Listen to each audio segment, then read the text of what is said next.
Hello, everyone. Welcome to another episode of Budgeting in Three Dimensions. The title that we're going to attack today is a sensitive one for me because it's going to cause me to confess just a little bit. Okay. And the title is I tried budgeting for 5 years. Here's why I kept failing. Oh, wait a minute now. Hold up.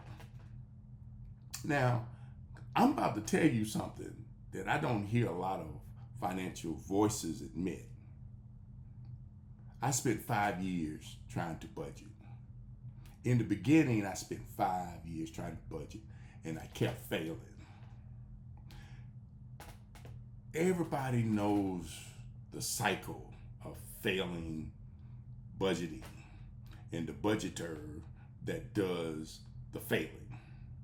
Okay, you start strong in January, you derail just a little bit by February, you feel guilty about it by March, and then you just give up in April. And you have a New Year's resolution the next year, and you start all over again. Does that sound familiar? For me, the pivot came was the day everything changed. But it wasn't the day that I found more discipline. Now, I'm a Virgo, and if you know anything about zodiac signs, Virgos are pretty well detailed and organized and critical in their thinking. Okay. So for me, it had nothing to do with discipline. Okay? It was the day that I realized I had been using an incomplete system the entire time. The whole 5 years that I was trying to budget. And I mean, we're talking about times where I went out and got the accounting ledgers, and then I got different colors for the money, and I would write down the money and where the money was supposed to go. But that entire time, it didn't work because it was incomplete. Today, I'm going to show you exactly what was missing and how adding it changed everything. Okay. Now, you've had these attempts. The apps are out there now. Now, when I started budgeting and I failed, the apps weren't available. The phones and all that stuff wasn't available yet. But had spreadsheets, had the cash envelopes, had the money jars. I did the 50, 30, 20s rule. But none of those tools worked. They didn't work. Every one of those tools is built around the same single layer. And in Budgeting in Three Dimensions, we talk about that first dimension, which is the projected budget. And we all know what that is. Everybody on this podcast knows what that is. It's a plan made before the month starts. Okay. Projected budget tells you what you intend to spend. It also kind of tells you what you're projecting you're going to receive in terms of income.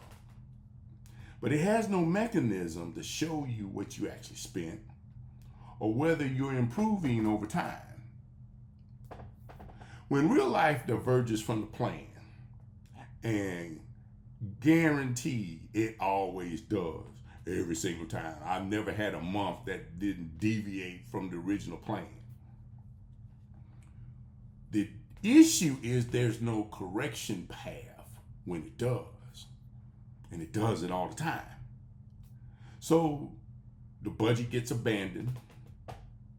And then the shame sets in, or your pride comes in because you got a problem, but you can't afford to let people know that you had a problem, and you're scared to ask for help. So it's better to just abandon the problem and pretend like it didn't happen versus face the issue and try to find a solution. But secretly, you are trying to find solutions. That's why you try to do it again and again. You use one app, you use another app. You may have 3 apps on your phone by now. Okay? When real life diverges from the plan, shame sets in. But I wasn't undisciplined, so I didn't understand. I wasn't under-equipped.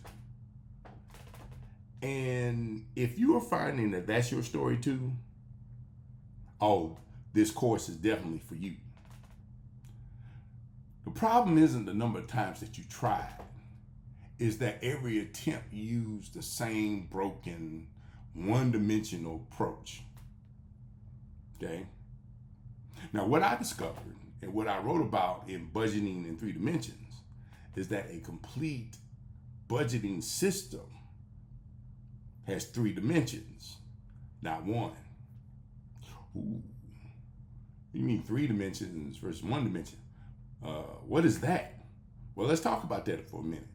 We know what the first dimension is. We've already talked about it. We've already been through it. We suffered. We have suffered as a result. It's the projected budget, what you already know. But the projected budget isn't wrong. It's just the starting point, but it's not the finish line. It's the plan. You need a plan. We all have to go by a plan, because if we don't plan, we're gambling anyway. So we need the plan. But the plan alone is not a system. So what is the system? Where does the system come in? That comes in with the second dimension, which is the actual budget. And this is what changed everything for me. And this is why it was only 5 years when I discovered the actual budget. The actual budget records what you truly spent. It's real numbers in real time every month. Okay?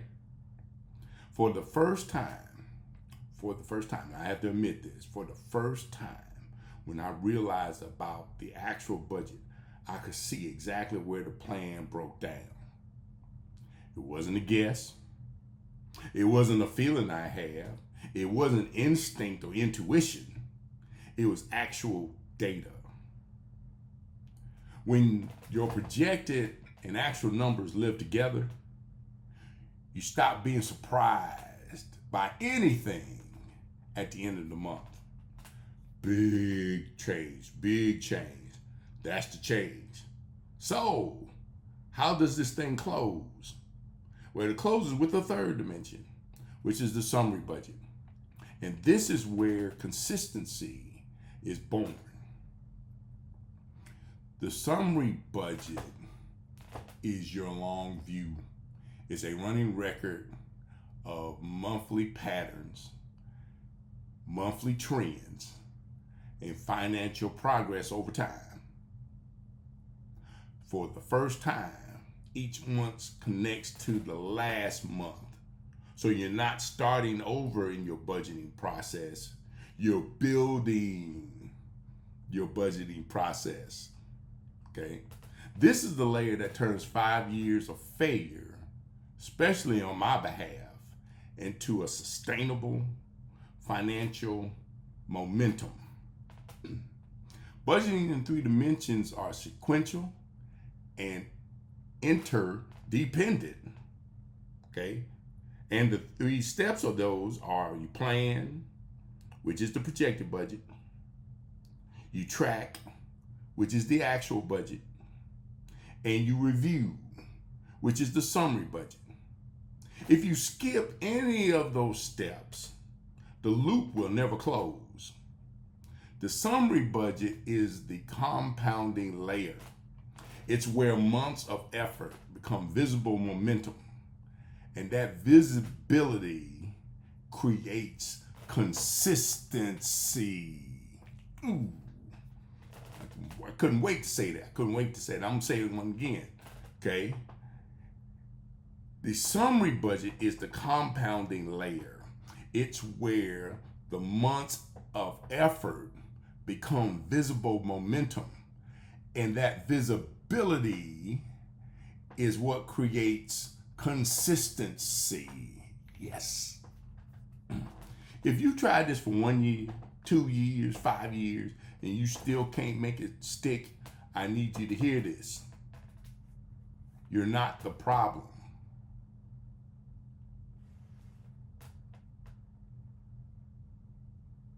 You know about the mid-month derailment. Everybody knows about the mid-month derailment. This comes around the 15th of the month. This is always the point where the unexpected expense blows everything up. Oh no, the car broke down. We didn't plan for that. The budget is blown. What are we gonna do? The guilt of looking at the numbers mid-month. And now you all of a sudden you had to make this quiet decision to just stop. There's no more of that, okay? Every one of those pain points is a symptom of a one-dimensional system with no feedback and no forward review. Imagine finishing a full 12 months of budgeting. Not perfectly. Budgeting is never perfect. And if you were looking for that, to get that out of your head, because it's not perfect. But you get to finish completely. You completely finish your budgeting process, knowing where every dollar went. Watching your habits shift over time. You start streamlining your budget. You get better at it and better because it's building on itself. You know, you took 1 month, you spent $500 on Kentucky Fried Chicken. You didn't know that before. You didn't know you were eating that much chicken. But now with the summary budget, you can find out I done spent $500 eating Kentucky Fried Chicken. Maybe we need to cut back on the chicken. Cut it in half. Maybe the next month we only gonna spend $250 on Kentucky Fried Chicken. Okay? Well, guess what? You just freed up $250. Could that possibly be investment capital? Oh, we hadn't talked about investments. We're not saying anything about investments. We're just trying to get it through the month, paycheck by paycheck. Now there's a switch. You didn't even know you had that money. Okay? That's what budgeting in 3 dimensions makes possible. The goal here is not to make budgeting easy, and I want to point that out. Okay? It's to make it completable. It's a system you can finish every month, and it's worth more than a perfect plan you abandon by week 2. Ooh, I might have said something there. Understanding that budgeting in 3 dimensions broke the mental cycle for me. But understanding alone didn't replace 5 years of bad habits. I needed a way to actually live it. And that's what I built, and that's what is now available to you. So how is it available? What can I do to figure out this budgeting in 3 dimensions that you're talking about, Newkirk? Well, guess what? First, you got to understand the application, okay? And in order to understand the application, you might want to take the course. And we have what we call the Budgeting in 3 Dimensions Money Management course. What is that? It's a money management course designed for people who have tried budgeting before and haven't been able to sustain it. What does it do differently? It doesn't just teach you to budget. And a lot of the apps and stuff that are out there, that's kind of what, you're supposed to budget this way, 50% here, 30% there, 20% there, okay? It rewires how you think about the entire process. Starting with why 1 dimension has never been enough. By the end, you won't just have a budget. You'll have a system you can actually repeat month after month after month after month. The second thing that you have to access is the Budget 360 application tool. Okay? Now, what is that? It's a purpose-built tool that holds all 3 dimensions in one place. The projected budget, you have to fill that out. The actual budget, you keep up with that as it goes along. And then it builds the summary budget for you. And all that is working together automatically. Now, why is this just another app? Because it's engineered around the exact system in the book. So the tool reinforces the method every single time you use it. The real value here is you show up at the start of the month with a plan, you track it in real time, and you review the full picture at the end. The loop is finally closed because when you review the full picture at the end, you've already started planning for the next month. There we go. This is what I wish I had in year one. It would have saved me 4 years of the same cycle. The course provides the mindset and the method. The tool provides the structure and the accountability. Neither replaces the other. They're built to work as a pair. So whether you start with the book, whether you start with the course, or whether you start with the application tool, just be sure you start with the full system. I tried budgeting for 5 years, and the problem was never my commitment. The problem was that I only had one dimension to work with what was meant to be a 3-dimensional system. Before your next budget cycle, ask yourself, do I really have a way to track what I actually spend? Do I have a way to see my progress over time? If not, you're still running in one dimension and you're lacking the other two. So the call to action for you is as follows. First, be sure to visit our website, which is robertfnewkirk.com. And there you can do 3 things. 1, you can pick up the book, which is Budgeting in 3 Dimensions, an in-depth philosophy to becoming debt-free and achieving financial security, which is written by me. Also on the website, my other books are there as well, and I'll just make mention to you. You can look over on the shelf over here, and that's the personal finance choice for teens and young adults. And you also have the credit choice. So those are available as well. And finally, my book over here, which is The Diamond of Life, Redefining and Releasing Your Inner Gift of Power. All of those are available on the website, robertfnewkirk.com. But getting back to the budgeting though, we definitely want to focus on budgeting in 3 dimensions. Number 2, you can enroll in the Budgeting in 3 Dimensions Money Management course. That is available for you as well. Number 3, you can access the Budget 360 application tool. So start wherever makes sense for you. You can do the book, you can do the course, or you can start with the application tool. But stop using a one-dimensional system. And like I said before, let me point out that you didn't fail at budgeting. You just hadn't met the other 2 dimensions. But you're about to meet the 2 dimensions. You're about to meet all 3 dimensions in our system, which is budgeting in 3 dimensions.